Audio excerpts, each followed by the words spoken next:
दोस्तों नमस्कार। यह मार्गदर्शन फॉर सिविल सर्विसेज। मैं अनुराग चौधरी।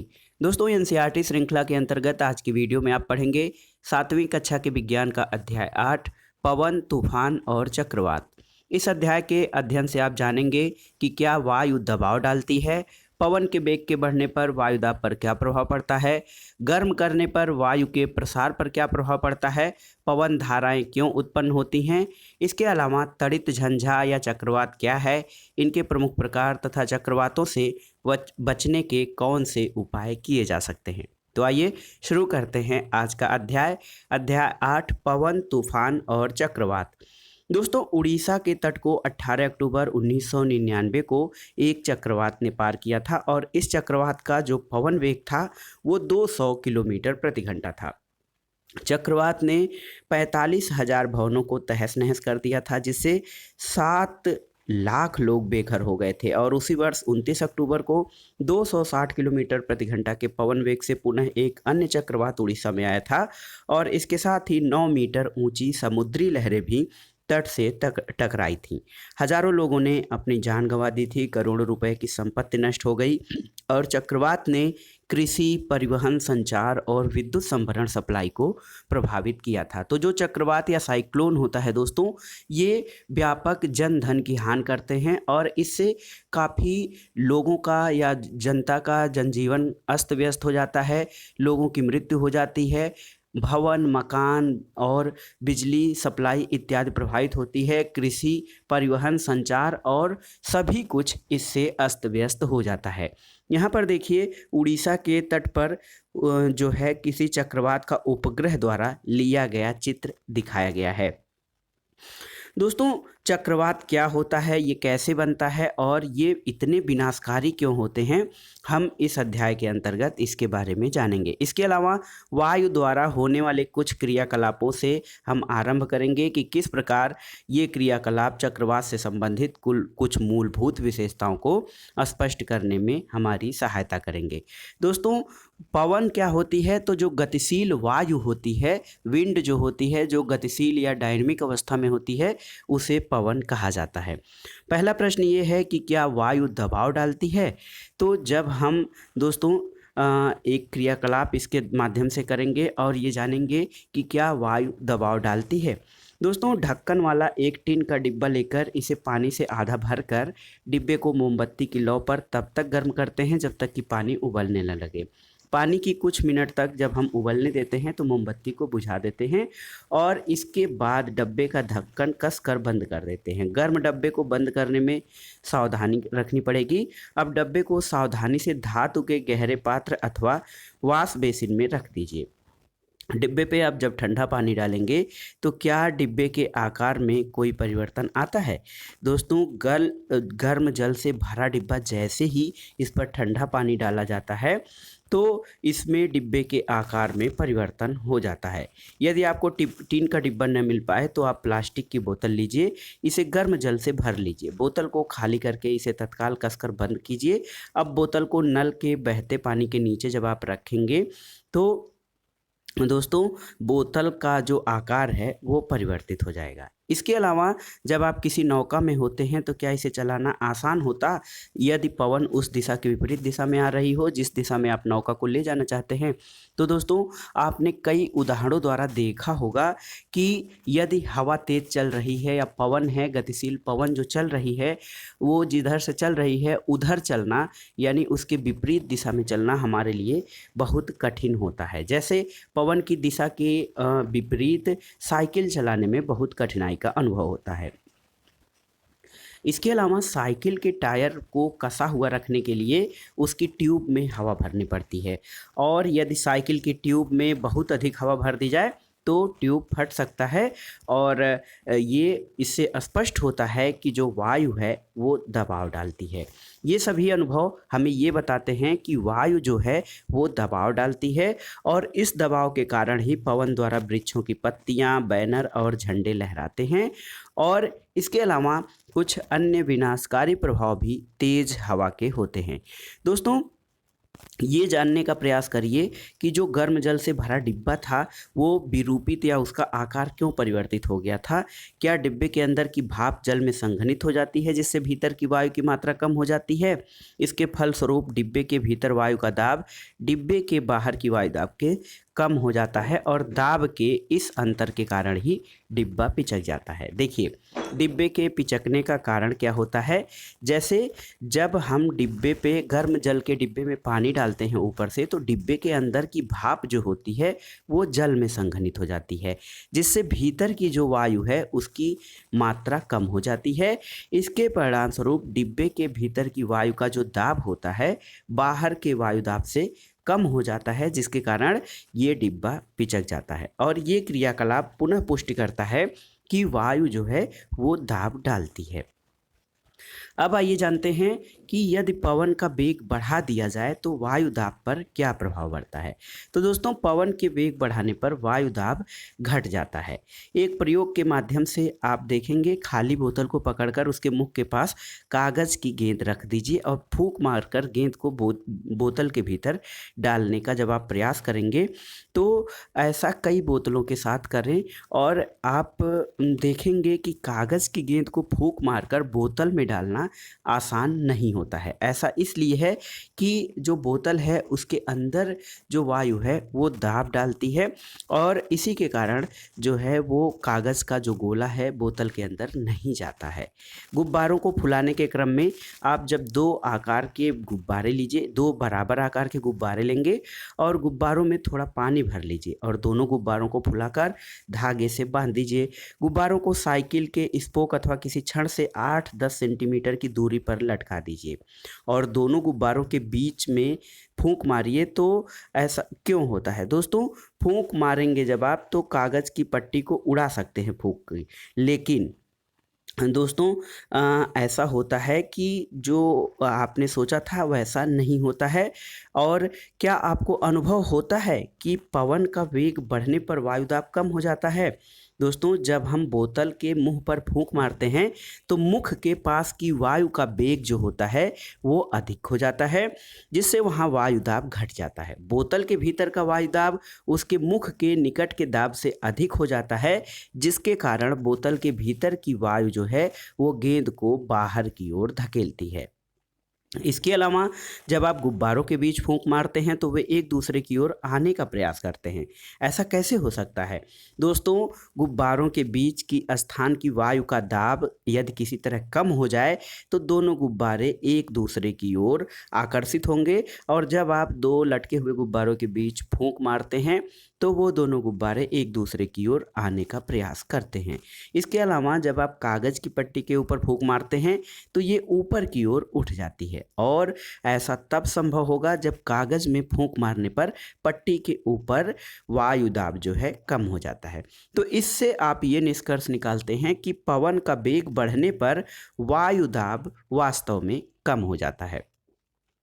दोस्तों, इसके अलावा आपको एक प्रश्न है यहाँ पर कि क्या होगा यदि तीव्र वेग की पवन भवन अथवा झोपड़ियों की छत के ऊपर प्रवाहित हो तो क्या होगा? यदि छत कमज़ोर होगी तो वह ऊपर उठ जाएगी और पवन उसे अपने साथ उड़ा ले जाएगी। दोस्तों, टीन या अक्सर जो घास फूस की छप्पर बनी होती है वो आंधियों में इसी कारण उड़ जाती है। गतिशील वायु आप जानते हैं कि पवन कहलाती है और पवन सदैव अत्यधिक वायुदाब वाले क्षेत्र से कम वायुदाब वाले क्षेत्र की ओर गति करती है। तो ये एक सामान्य नियम है कि गतिशील वायु जो है उसे पवन कहते हैं और पवन जो होती है वो हमेशा अधिक वायुदाब वाले क्षेत्र से कम वायुदाब वाले क्षेत्र में गति करती है। वायुदाबों में जितना अधिक अंतर होगा, यानी उच्च वायुदाब और निम्न वायुदाब में जितना अधिक अंतर होगा, वायु का या पवन का वेग उतना ही अधिक होगा। तो दोस्तों, ये जो हैं वायुदाब में भिन्नता उत्पन्न करके कुछ क्रियाकलाप इसको जो हैं आपको समझने में मदद करेंगे। पहला ये प्रश्न उठता है कि गर्म किए जाने पर वायु के प्रसार होता है। तो दोस्तों, जब आप एक क्वथन नली लेकर नली के मुख पर एक गुब्बारे को कसकर लगाइए और इसे कसने के लिए टेप का उपयोग भी कर सकते हैं। किसी बीकर में 2/3 ऊंचाई तक गर्म जल डालिए और गुब्बारा लगी क्वथन नली को गर्म करने में इस प्रकार रखिए कि गुब्बारा जो है वो जल से बाहर रहे। तो आप देखेंगे गुब्बारे के आकार में परिवर्तन होता है। क्वथन नली को जल से जब बाहर निकाल लेते हैं तो इसे कमरे के ताप तक ठंडा होने दीजिए और एक अन्य बीकर में थोड़ा बर्फ का ठंडा जल लीजिए और क्वथन नली को पहले की भांति जो है 2-3 मिनट के लिए ठंडे जल में रख दीजिए।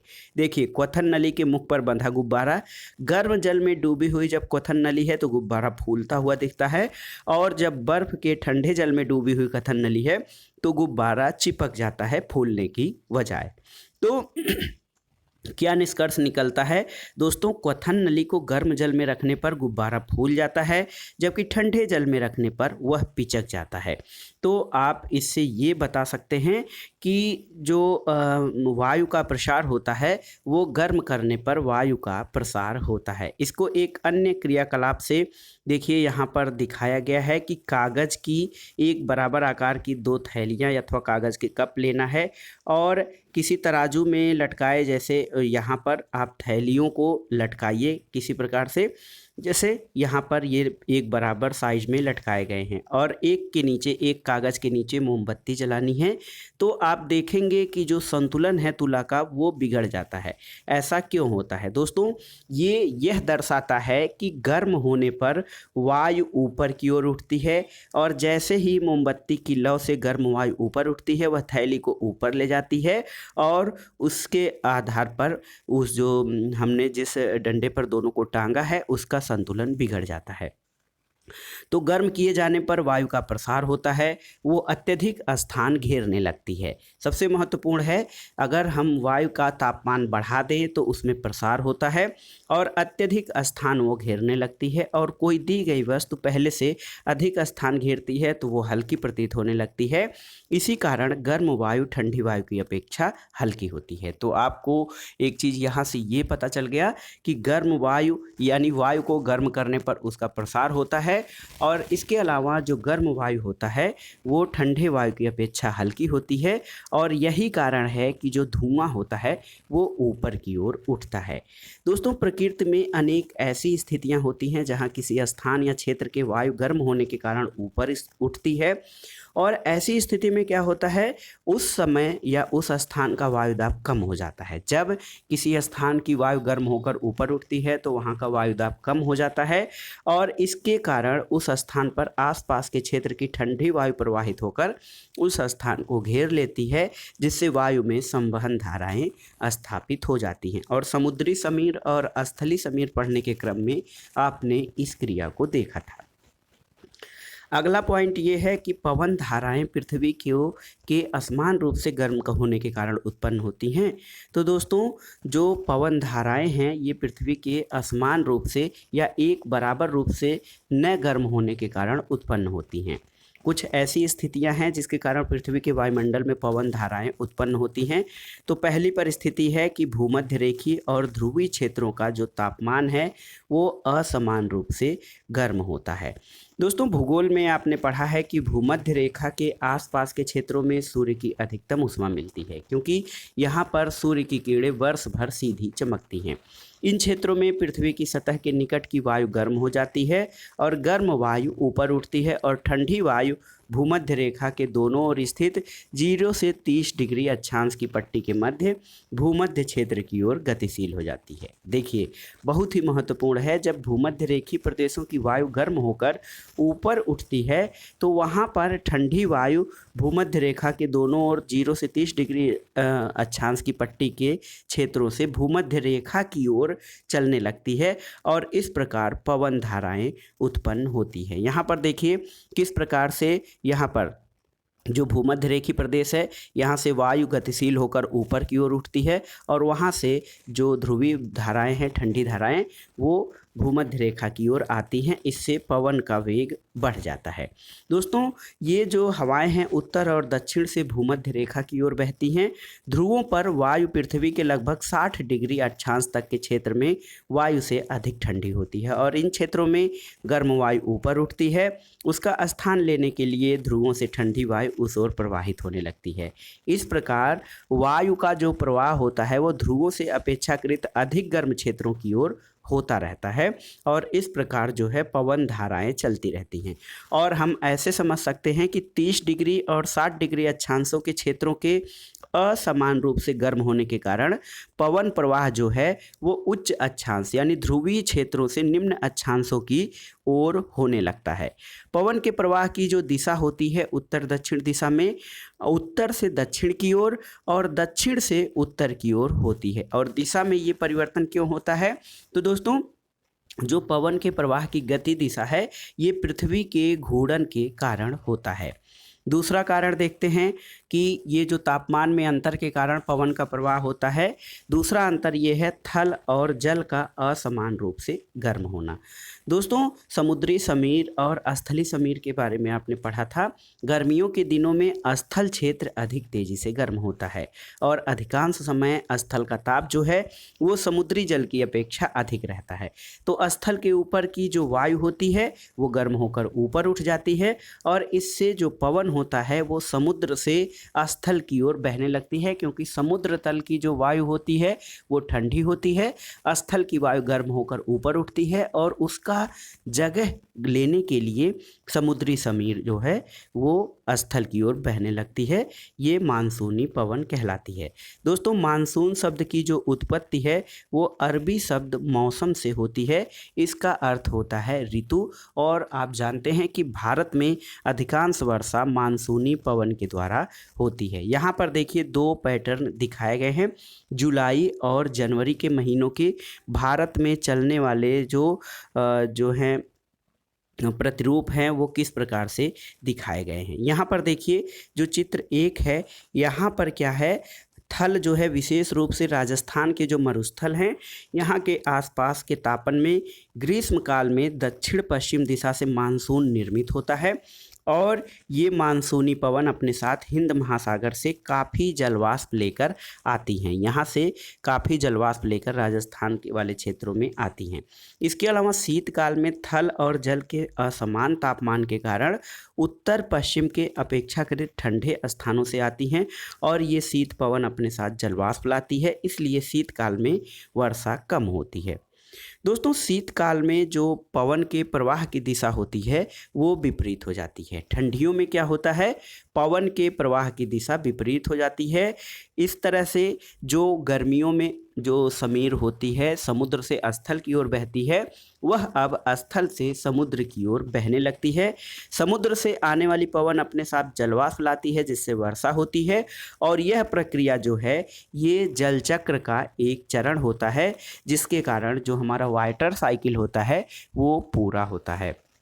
दोस्तों, जो गर्म मानसून हवाएं होती हैं अपने साथ जलवाष्प लाती हैं और इसके कारण वर्षा होती है। आप जानते हैं कि बादल जो हैं वो वर्षा लाते हैं और हमें आनंद का अनुभव कराते हैं। हमारे देश में जो कृषि है अधिकतर वर्षा पर निर्भर होती है। किसान अपनी फसल के लिए वर्षा पर निर्भर होते हैं। बादलों और वर्षा से संबंधित अनेक लोकगीत भी प्रचलित हैं। और देखिए यहाँ पर एक कविता दी गई है कि उमड़ घुमड़ कर बादल आए, आसमान में छाए बादल और मानसून में आते बादल, बूंदों को बरसाते बादल। तो कुल मिलाकर लेकिन ऐसा है दोस्तों कि बादल या वर्षा हमेशा सुखदायी नहीं होती है। कभी कभी बेसमय वर्षा अनेक समस्याओं को जन्म देती है। इसके अलावा अतिवृष्टि जो है, अतिवर्षा भी कई प्रकार की समस्याओं को जन्म देती है। कुछ प्राकृतिक घटनाएं ऐसी परिस्थितियों को जन्म देती हैं जिनसे कभी कभी आपदाएं आती हैं। इनको नेचुरल डिजास्टर्स या प्राकृतिक आपदा कहते हैं। इनसे क्या होता है तो दोस्तों, आपदाएं मानव, जंतुओं, पेड़ पौधों के जनजीवन के लिए बहुत ही नुकसानदेह होती हैं। मनुष्यों, जंतुओं और पेड़ पौधों के जीवन के लिए इससे संकट उत्पन्न हो जाता है। दोस्तों आइए हम इस पवन और मानसून वाले चैप्टर में हम देखेंगे तड़ित झंझा और चक्रवात क्या होते हैं, तो इनके बारे में प्रमुख विशेषताएं। दोस्तों तड़ित झंझा जो है वो भारत जैसे गर्म आर्द्र और उष्णकटिबंधीय क्षेत्रों में अक्सर विकसित होते हैं। तो तड़ित झंझा जो है वो अधिकतर आर्द्र उष्णकटिबंधीय क्षेत्रों में विकसित होता है। जब ताप में वृद्धि हो जाती है तो ऊपर की ओर उठती हुई जो पवन है वो प्रबल हो जाती है। पवन वायु में पहले से विद्यमान जल बूंदों को अपने साथ ऊपर की ओर ले जाती है। वहाँ का तापमान कम होने के कारण वे जम जाती हैं और पुनः नीचे की ओर गिरने लगती हैं। जब ये गिरते हुए जल की बूंदें तीव्र वेग से ऊपर उठती हुई वायु की परस्पर क्रिया से बिजली कौंधती है, जिससे ध्वनि उत्पन्न होती है। इसी घटना को हम तड़ित झंझा कहते हैं। दोस्तों तड़ित झंझा के बारे में जो है आप आगे के कक्षाओं में पढ़ेंगे। तड़ित झंझा में आपको सतर्क रहने की ज़रूरत होती है। इसके लिए कुछ आपको सावधानियां बरतती हैं। तड़ित झंझा के साथ तड़ित भी गिरे तो उसे तड़ित झंझावात कहते हैं। इसमें सावधानियां कुछ बरतनी चाहिए। किसी ऐसे वृक्ष के नीचे आश्रय न लें जो अलग अलग हों। यदि आप जंगल में हैं तो किसी मोटे वृक्ष के नीचे आश्रय लें। खुली ज़मीन पर न लेटें। धातु की डंडी वाले छाते का उपयोग न करें। खिड़की के निकट न बैठें। खुले गैराज, भंडार शेड, धात्विक चादरों की छत वाले शेड आदि आश्रय लेने के लिए उपयुक्त स्थल नहीं होते हैं। कार अथवा बस में आश्रय लेने के लिए उसे जो है ये सबसे सुरक्षित स्थान है। और यदि आप जल में हैं तो निकलकर किसी इमारत में चले जाएं। तड़ित झंझा दोस्तों ये चक्रवात कैसे बनता है इसके बारे में आइए जानते हैं। जैसा कि आप जानते हैं जल को द्रव से वाष्प अवस्था में बदलने के लिए ऊष्मा की आवश्यकता होती है और वाष्प के द्रव में संघनित होने पर यह ऊष्मा वापस मिल जाती है। तो बादल के बनने से पहले जल वायुमंडल में ऊष्मा लेकर वाष्प में परिवर्तित होता है। आप जानते हैं बादल कैसे बनता है, तो बादल क्या होता है, वाष्पन क्रिया का परिणाम होता है। जो जल है वो वायुमंडल से ऊष्मा लेकर भाप में बदलता है और जब जलवाष्प वर्षा की बूंदों के रूप में पुनः द्रव में परिवर्तित होती है तो यह ऊष्मा वायुमंडल में निर्मुक्त हो जाती है। और निर्मुक्त होने वाली ऊष्मा से आसपास की वायु गर्म होती है और इस प्रकार गर्म वायु ऊपर की ओर उठती है, जिससे वायुदाब कम हो जाता है और इसके फलस्वरूप तड़ित झंझा के केंद्र की ओर उच्च वेग की अधिक वायु गत करने लगती है। और इस चक्र की पुनरावृत्ति अनेकों बार होती है और घटनाओं की इसी श्रृंखला का अंत बहुत ही निम्न दाब के एक ऐसे यंत्र के निर्माण के साथ होता है जिसके चारों ओर उच्च वेग की वायु की अनेक परतें कुंडली के रूप में घूमती रहती हैं। और मौसम की इसी स्थिति को हम चक्रवात कहते हैं। वायु वेग और वायु दिशा चक्रवात के तापमान और आर्द्रता में वृद्धि करने वाले कुछ प्रमुख कारण होते हैं। चक्रवात की संरचना कैसी होती है उसके बारे में देखते हैं। यहाँ पर देखिए एक चित्र के माध्यम से चक्रवात को दिखाया गया है। चक्रवात का जो केंद्र होता है, जो केंद्र है ये एक शांत क्षेत्र होता है। इसे झंझा का नेत्र कहा जाता है। कोई विशाल चक्रवात वायुमंडल में वायु की तेजी से घूर्णन करता हुआ पिंड होता है जो पृथ्वी तल से 10 से 15 किलोमीटर की ऊंचाई पर स्थित होता है। चक्रवात के नेत्र का व्यास 10 से 30 किलोमीटर तक होता है और यह बादलों से मुक्त क्षेत्र होता है और इसमें पवन का वेग बहुत ही न्यून होता है। इसके अलावा इस शांत और अस्पष्ट क्षेत्र के इर्द गिर्द लगभग 150 किलोमीटर साइज का बादल का क्षेत्र होता है और इस क्षेत्र में उच्च वेग की पवन यानी 150 से 250 किलोमीटर प्रति घंटा की वेग से चलने वाली पवन और सघन वर्षा वाले घने बादल होते हैं। इस क्षेत्र से परे पवन वेग क्रमशः कम होता जाता है और चक्रवातों की उत्पत्ति का प्रक्रम अत्यधिक जटिल होता है। आगे यहाँ पर देखिए एक चक्रवाती प्रक्रम, चक्रवात के नेत्र का प्रतिबिंब यहाँ पर दिखाया गया है। तो यहाँ पर देखिए किस प्रकार से चक्रवात जो है इसकी संरचना कैसी होती है। देखिए बहुत ही महत्वपूर्ण ढंग से यहाँ पर धाराओं का प्रवाह दिखाया गया है और ये चक्रवात के गति करने की दिशा है दोस्तों। इसके अलावा जो ये क्षेत्र है नीचे जाती हुई वायु है ये अत्यधिक शांत क्षेत्र होता है और ऊपर उठती हुई वायु इस प्रकार से दिखाई गई है। और इसमें देखिए झंझा क्रमिक रूप से बढ़ते हुए जब कैसे बढ़ती है और झंझा क्रमिक रूप से घटते हुए यहाँ पर दिखाई गई है। और इसकी जो गति होती है देखिए ऐसे ऐसे इधर से बहुत तेज़ी से पवन का वेग हो जाता है और चक्रवात अत्यधिक विनाशकारी हो जाते हैं। चक्रवातों द्वारा होने वाला विनाश, तो दोस्तों इसे आप इस प्रकार से समझ सकते हैं, चक्रवातों से व्यापक जन धन की हानि होती है, ये काफ़ी विनाशकारी हो सकते हैं। तेज पवन जो है समुद्र के जल के तटों की ओर धकेलती है और भले ही चक्रवात तट से सैकड़ों किलोमीटर दूर हैं, ये चक्रवात के आगमन के पूर्व के संकेत होते हैं। तो चक्रवात के आगमन के पूर्व का संकेत होता है कि तेज पवन जो होती है वो समुद्र के जल को तटों की ओर धकेलने लगती है। दोस्तों पवन द्वारा उत्पन्न होने वाले जल की लहरें इतनी शक्तिशाली होती हैं कि उनके आघात से कोई भी व्यक्ति बच नहीं सकता है। चक्रवात के नेत्र में निम्न वायुदाब होता है, आप जानते हैं। उसके केंद्र में जल सतह उच्च स्तर तक उठ जाता है और उठता हुआ जल 3 से 12 मीटर की ऊंचाई तक उठ सकता है और ऐसा लगता है मानो जल की दीवार तट की ओर बढ़ती आ रही हो, जिसके कारण समुद्र का पानी कम ऊंचाई पर स्थित तटीय क्षेत्रों में प्रवेश कर जाता है, जिससे जीवन और संपत्ति की गंभीर हानि होती है। और यह पानी जो खारा पानी होता है मृदा की उर्वरता को भी कम करता है। यहाँ पर देखिए चक्रवात के कारण समुद्र के जल की ऊपर उठते हुए विशाल लहरें तरंगे दिखाई देती हैं और चक्रवात के तट को पार करते समय होने वाली लगातार वर्षा बाढ़ की स्थिति को और भी भयावह बना देती है। दोस्तों जो चक्रवात होता है इसे दुनिया भर में विभिन्न भागों में अलग अलग नामों से जाना जाता है। अमेरिकी महाद्वीप में इसे हरिकेन कहते हैं, देखिए यहाँ पर हरिकेन कहा जाता है। फिलीपींस और जापान में इसे टाइफून कहा जाता है। इसके अलावा यहाँ पर देखिए हिंद महासागर क्षेत्र में इसको चक्रवात कहा जाता है। दोस्तों किसी टॉर्नेडो का व्यास 1 मीटर जितना कम अथवा 1 किलोमीटर या उससे भी अधिक हो सकता है। टॉर्नेडो की कीप जैसी संरचना उसके आधार के आसपास जो होता है वो धूल, पत्थर, कंकड़, कचरे और छोटी छोटी वस्तुओं को अपने अंदर खींच लेती है, क्योंकि उसके अंदर निम्न दाब होता है और फिर उन्हें अपने शीर्ष के निकट बाहर की ओर धकेलकर फेंक देती है। टॉर्नेडो के प्रहार से जीवित रह गए कुछ व्यक्तियों द्वारा किए गए विवरण आपकी जानकारी के लिए यहाँ पर दिए गए हैं। देखिए एक व्यक्ति ने कहा कि मैंने बादल को अपनी ओर आते देखा और घर के भीतर आश्रय लेने का प्रयास किया, लेकिन जैसे ही मैं दरवाजे तक पहुँचा मैं घर हवा में उड़ गया, मुझे कतई चोट नहीं लगी। तूफान के बाद हमें गेहूँ के खेतों से कचरे को साफ करना था। हम वहाँ टूटे फूटे बोर्ड और वृक्षों की शाखाओं के साथ मुर्गियों के चूजे, मुर्गियों और खरगोशों के मृत शरीर देखने को मिले, जिन्हें देखकर ऐसा लग रहा था कि जैसे किसी ने उनके शरीर से उनकी खाल उतार ली हो। टॉर्नेडो से बचाव के लिए आश्रय भूमि में गहराई पर अथवा किसी भवन के अंदरूनी भाग में स्थित ऐसे कक्ष होते हैं जिसमें खिड़कियां नहीं होती हैं।